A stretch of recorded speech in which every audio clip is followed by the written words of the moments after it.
How the hell do we control our emotions when we literally feel like we're about to explode? Let's get into it. How do we control our emotions when we set up boundaries and they're crossed? When I speak up, the other person makes me feel like the bad guy. How do we not get emotionally reactive?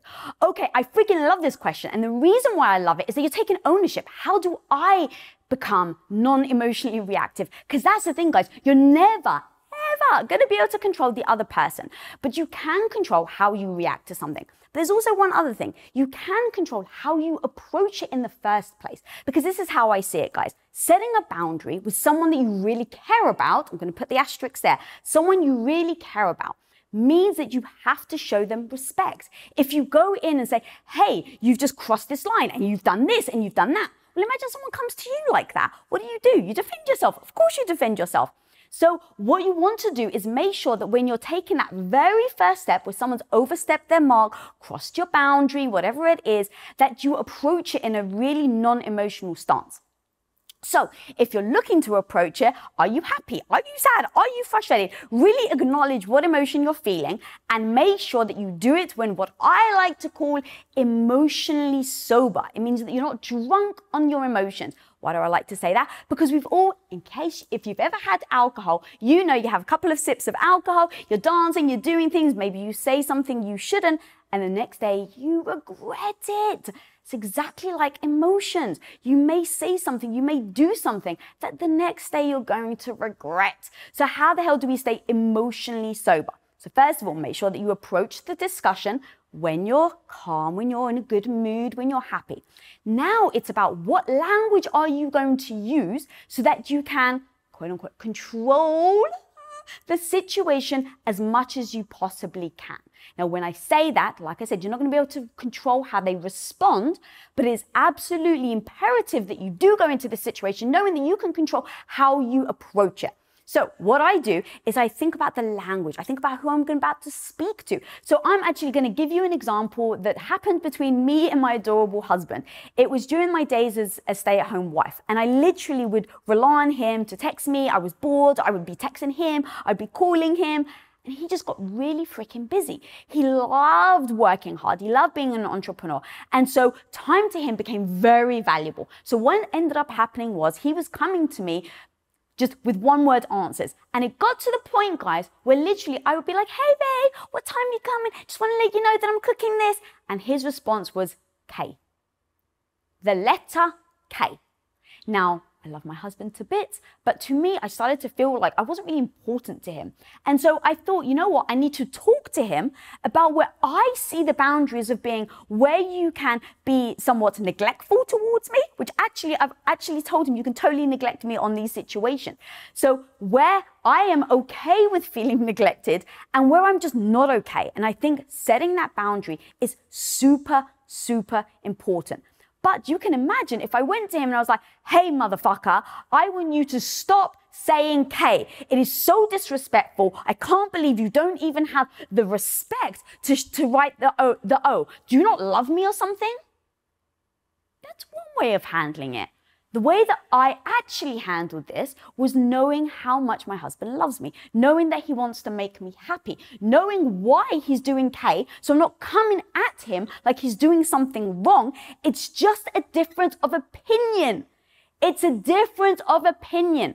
So I just went to him and I said, hey, this is where I draw the line. I love you, baby. I'm so, in it. I totally understand that time is very, important to you. And so I'm showing him the respect. I know this is important to you, babe. And so I want to back that. I want to be there for you to support you. But this is actually where the fine line is. And now we've spilled over. See, I'm saying we have spilled over. I'm not saying he has spilled over, or I'm not saying he's crossed, right? Even just those differences, guys. We have spilled over versus you have crossed. All the difference in the freaking world.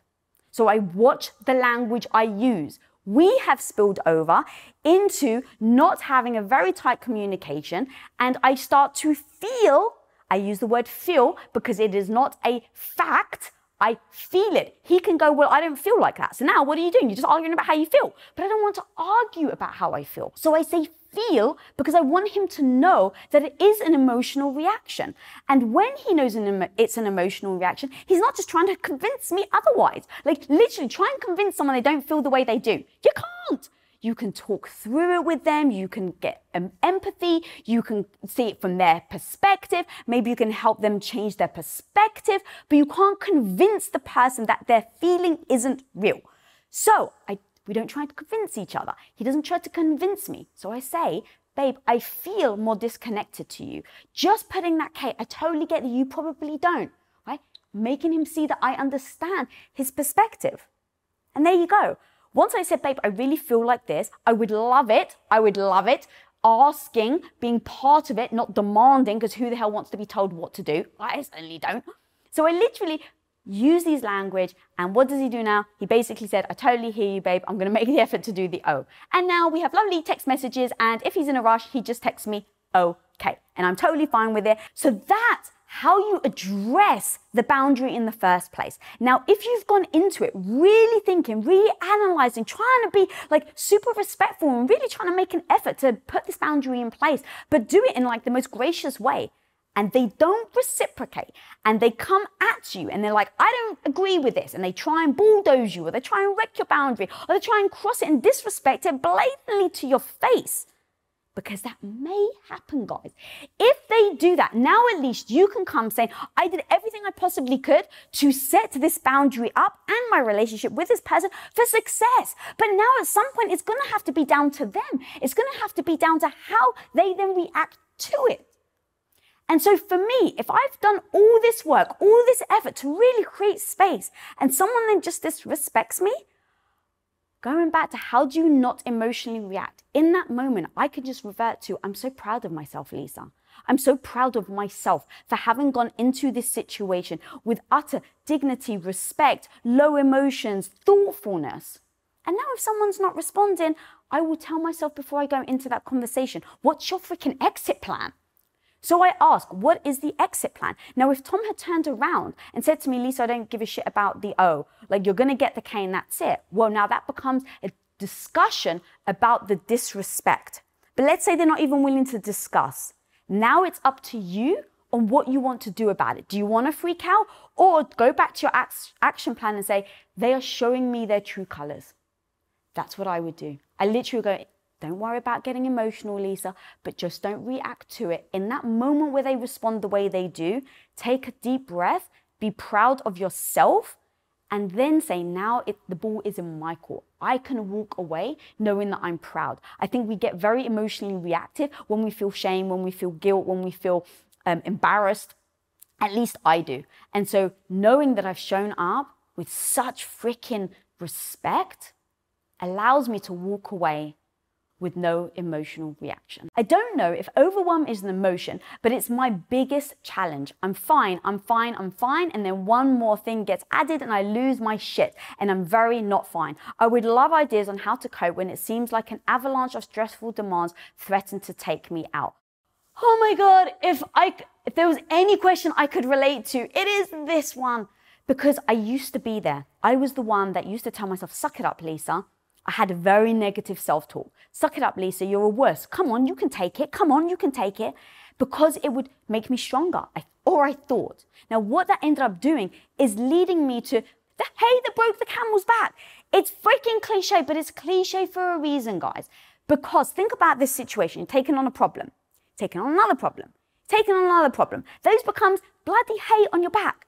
And now it builds, it builds, it builds. At some point, you're freaking human. At some point, any person on earth would break. Now, everyone has different thresholds. Don't feel badly about where your threshold is. What I decided to do is say, all right, Lisa, no judgment. Stop comparing yourself to everyone else and recognize that the strategy you're using right now doesn't serve you. So if we can just stop for a second, I think you've actually recognized it even just by asking the question, but I do just want to make sure that we are on the same page. Take a second and say, this isn't going to fly. This strategy doesn't work. What I'm currently doing doesn't get me to my goal.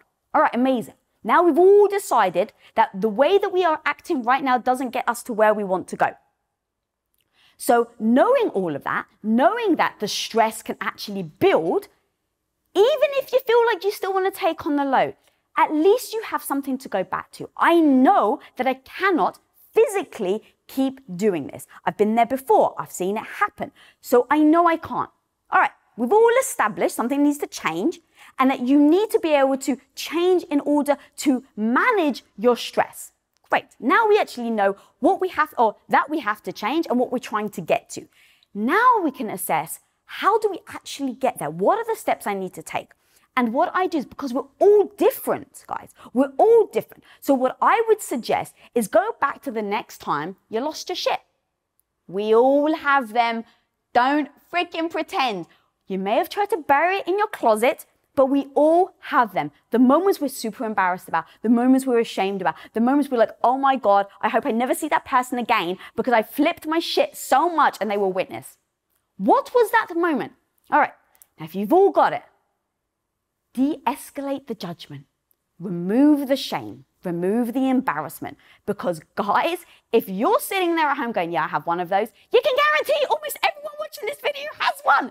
So you can remove the shame to think that, oh my God, I'm, different. I'm the only person that's ever reacted like that. Hell no, I've got so many that I'm embarrassed of, that I'm ashamed of, that literally I'm like, I can't believe, Lisa, you ever did that you acted like that. That is shameful. But once I removed that word, once I was able to go, okay, I can't change my past. You can't change your past. So now how can I use it to motivate me and empower me for the future? So you've got this like the major flip out, lost your shit moment, right? Now start backtracking. Like actually, if you have to sit there and write it out, but start backtracking on when it all started. When were the moments you can identify you started to get a little rattled up? For me, I start to realize my heart starts to race, which means that what ends up happening is I can't articulate properly.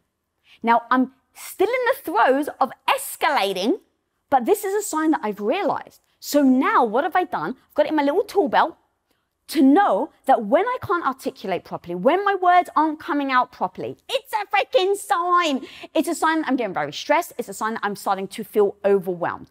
All of this, guys, has been in hindsight of looking at the time that I lost my shit and backtrack. So I do different things. I look at, okay, it's the heart racing. Okay, it's the words. My face gets flushed.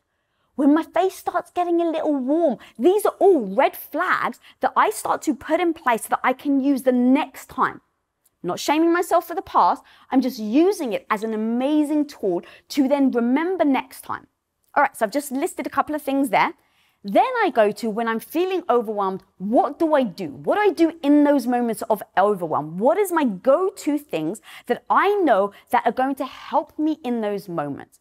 You have to sit down and really identify what they actually are.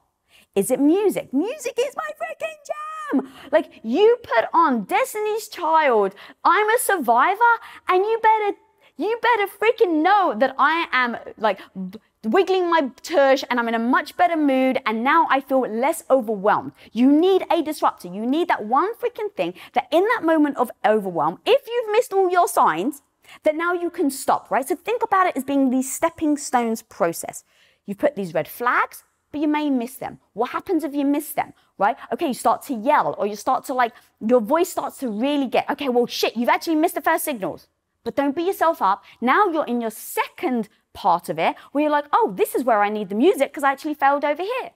Don't just like, oh, I've put something, it failed, and now I'm like the whole day's lost. Don't be that person that is on a diet or trying to eat healthy and then they eat a cookie and they're like, well, screw it, my entire day is lost, so I may as well just stuff my face full of sugar. Don't be that person. It's the same situation here, guys. If you fail, if you don't see the red flags, don't just fucking dismiss the whole shit and be like, well, then there you go. I'm overwhelmed and I may as well just lose my shit altogether. You don't have to go there. It becomes stepping stone. So that's where you can use music, but you need to identify what that disruptor is for you. And then every time after that, guys, it's going to be a rinse and repeat. It is going to be a rinse and repeat. It is freaking habit. How long does it take to do a habit? I think books say 30 days. So let's just go with 30 days. All the professionals I've had on my show say about 30 days it takes to create a habit. So now imagine you've just done that once. Well, don't beat yourself up for not freaking being great at it. Don't beat yourself up for losing your shit again. Just go, okay, I lost my shit again. All right, well, what can I learn this time? And then you go back to your red flags and you start adjusting them. You go back to your tool belt of what your disruptors are and you adjust them. And then you get into a habit. And then the next time you keep doing it and you keep doing it until it becomes a habit. But you've got to stay positive. You've got to stay energetic. You've got to stay excited, if I can even say that about a boundary and feeling overwhelmed. But just look at the way that I talk about it. Just look at my movements and how funny and like energetic I get. I do it on purpose. I do it to motivate myself so that I know when I freak out again, when I shouldn't have, or when I know better, or when I've been doing this for, let's say a year and all of a sudden I'm back to square one again. I know I can't beat myself up because I'm always looking to see how I can then use that to do better. And that, my dear, is how you prevent incredible overwhelm. How can women assert themselves about a certain situation without being too masculine and dominant at work with male colleagues? Women are so often perceived as bossy when they're really just confident in ourselves as powerful individuals. All right, I love this question, and it's going to be a little tricky. I want to just turn up and be like, you be you, girl, and you just go and don't care about anyone else, and you got this. But I ain't gonna lie to you. Like, that would be too easy and that would be an absolute freaking lie. Because I'm the person that goes, what's my goal? Like, what am I trying to achieve and how do I get there? If you go in just going, I'm just gonna be me and I don't really care if anyone then are you actually getting to your goal? Well, you just said that you want to be perceived as your, confident, unique, individual self. So if that's what you really want, then how do you go in there to be perceived as that? So here are the tricky things. And I'm taking a deep breath because you may hate what I'm about to say. But this, if you let it, guys, come on in, come closer. Because if you let it, this can change your entire life. All right, so here we go. Live in the world that is, not the world you wish it was. What I mean by that, guys, is you can't change the world as much as we wish we could. You won't be able to walk in a room and force everyone to see you a certain way. That's not reality.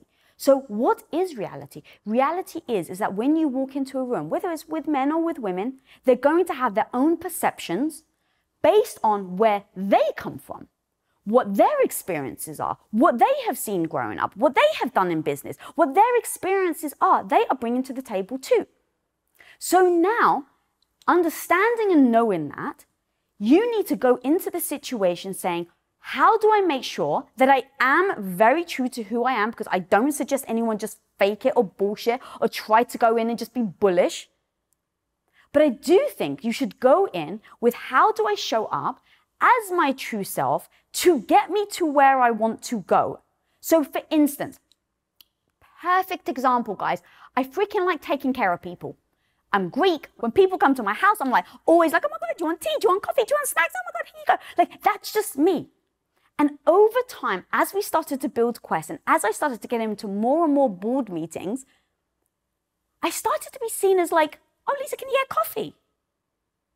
Why are people asking me to get coffee? And I literally got offended, guys. I got offended. And I turned to Tom one day in our private moments. And I'm like, babe, why do people keep freaking treating me like I'm like the tea woman? Like, I don't mind, but like, why am I now the one every time I walk into a room? Is it because I'm a woman? Like, that was where my mind went. And he just turned to me and he's like, babe, you've earned your reputation. You walked in there every time for the last 2 years. Every meeting, the first thing that comes out of your mouth is, do you want a cup of tea or do you want a cup of coffee? So now you've earned this reputation. And now that you want and you're changing and you're growing, you want to be seen in a different way. You expected everyone else to just absolutely adopt this new you? Or have you built a reputation with them so much so that now you're working to change that reputation? And instead of getting offended by it, look at your behavior and look at how you can be responsible for how you show up. So you can imagine, I was like, but I like making coffee, but I don't like being treated like the coffee lady, right? So you got these two things. I like feeling like this. I like taking care of people, but I didn't like how I was being perceived. So instead of being binary, guys, instead of saying, okay, well, I have to be one or the other, I'm either going to be the coffee lady or I'm going to be a freaking badass and you come into my house, I'm not fucking offering you a cup of tea. Like, what? I just was like, hang on a minute. Why do I actually have to choose one? Why can I not look at the situation and say, Lisa, with your eyes wide open, knowing that when I make tea and coffee, I know the result. Do I want to keep doing it? Yes or no? If I don't want to keep doing it because of the result, then change my behavior. But I still like it. So what I did is now I just choose my situations. I literally go into a situation and say, is this something, is this an area or a category of my life, of my business, whatever it is, that I want to be seen in a certain way?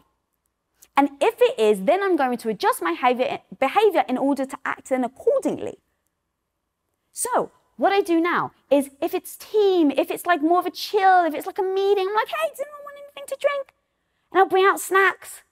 But when it's shoot time, when it's ready to get down to business, when we have to make business decisions, I just go into a different mode and I carry myself differently. I'm not squeaky. I walk in a very different way. My body language is different. But that's all been practiced over and over time. And so now, in all honesty, guys, I've been able to have both. I'm able to fluctuate over to here, where I can be my true feminine freaking self, where I'm like taking care of people because that's what I like. And then I can also be over here where I'm not a pushover. I come in with utter confidence. And if someone says that I'm rude or I'm a bitch, that's on them. That's their perspective. But I've done the internal work. I've looked hard at myself. I've actually looked with my open eyes, with no filters. And so once I'm able to look at myself and look at my behaviors and look at the habits and look at what's authentically me and the results I'm getting, then I can actually just act in accordance. How do you face conflict without fear or discomfort showing, so no one knows what you feel?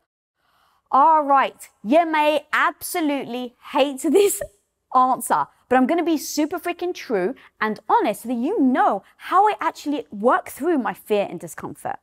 I just embrace it. You may feel utter discomfort in embracing the fear, but I'm going to tell you something, guys. It's the only tactic that worked for me. I tried to fake it. I tried to ignore it. I tried to pretend it wasn't there. I tried to show up and not actually acknowledge it. None of that worked. I just felt like crippling anxiety inside. Like the fear actually got worse. It just built it up more and more.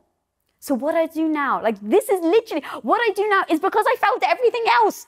What I do now is I just address it. So for instance, I was asked to do this Zoom big event recently. And of course, it was my friends, so I was like, absolutely. And then they were like, oh, and just so you know, Snoop Dogg the rapper, is going to go before you. I'm sorry, what? The epic icon himself, Snoop Dogg. And you want me to follow him? Well, you can imagine the fear, the anxiety, the discomfort. And so you know, guys, I don't often do public speaking. So it's not even like it is in front of the camera where I've had hours and hours of practice. So I'm already shitting myself that I've got to do this Zoom event in front of, I think it was like tens of thousands of people online. I'm already in my own head about that. And now they're going through the fact that I go on after freaking Snoop Dogg. So I was like, all right, how do I overcome this? And I was like, well, Lisa, you know that you're terrible. You know that you've tried. You know, over these last few years, you've tried not to show your fear. So what I did is the very first words on the video as I joined Zoom, right? So Snoop Dogg's just got off. Everyone's freaking in awe. They bring me on the Zoom call. And I'm like, guys, I just got to freaking say, how the hell am I supposed to follow Snoop Dogg? I just owned it. Like, I legitimately just owned it. And you know what it did? It brought my fucking fear down to zero. It brought my anxiety down to zero. Because I just literally said out loud, really, guys, you're just setting me up for utter disaster. Because who on earth can fucking follow Snoop Dogg? Certainly not me, but I'm going to give it a shot. And then I just went into it. It just allowed me to take a deep breath. And I've done it multiple times, guys. I've literally just owned where I'm nervous, where I'm tense, where I'm fearful. And that's where I ended up getting my confidence. People want the confidence first. They want the confidence in order to show up, in order not to have the discomfort. But I'm telling you, you're doing yourself a freaking disservice. You're not setting yourself up for success if that's how you approach it. Don't wait to have the confidence. Do it anyway, without the freaking confidence. And then over time, it will allow you more and more to do the things that make you fearful because you just proved it to yourself that you've just done it. And the second piece of tip I'm going to give you guys is from my girl Vanessa Van Edwards. When she told me this, it freaking blew my mind. She said when you're going to, she gave an example of a job interview. If you don't know Vanessa, she's a recovering awkward person, so she knows body language, tone, and all of that good stuff. So she starts telling me, when you go into a job interview, so she tells me that every single person is going to drop the ball at some point. And when I say drop the ball, it means that not everyone's freaking perfect. That you're going to mess up, you're going to do something that everyone's like, what the fuck? At some point. Now the question is, when do you do that? So she said, if you go into a job interview, you're actually way better off on dropping the ball in the first 5 minutes of the conversation. Why? Because everyone knows that no one is perfect. So when people meet you for the first time, they're looking for that little thing, like, what are they trying to cover up? What are they doing here? Now, if you just show your true colors at the beginning of the conversation, so you mess up, you stumble, you spill your drink, you mumble words, whatever the fear that you're about to do, like just show it in the first 5 minutes. And now people go, oh, wow, they were just so transparent. I actually trust them. And what ends up happening is they like you more than if you didn't show it in the first 5 minutes. Isn't that fascinating?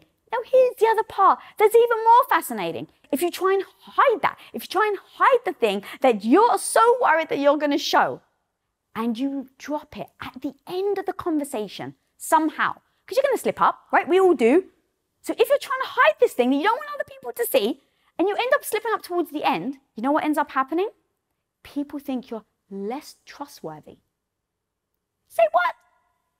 You're actually less trustworthy, that you're trying to be your cool collective self, than if you showed it in the first 5 minutes. Now, honestly, when I use that stat, it just, in my own mind, gave me permission to then just say, cool, then if Vanessa Van Edwards says that this is how it's done and this is how people perceive you, then there's no arguing with the data.